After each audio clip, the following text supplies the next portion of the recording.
passo il tempo sulla rete, se sarà capito, ma non sapevo ci fosse un blog, isolottolegnaia.it. Carlo Casini, racconta su in 30 secondi.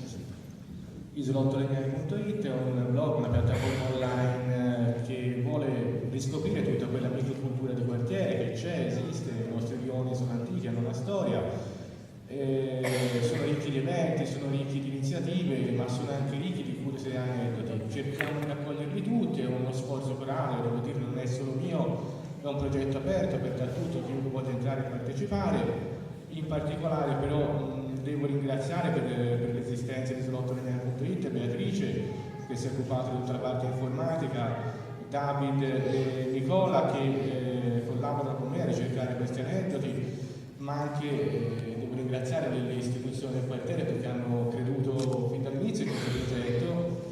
Sono contento, il progetto sta andando avanti, sta crescendo e vi invito tutti a visitarlo. Chi vuole partecipare è benvenuto perché vuole veramente essere un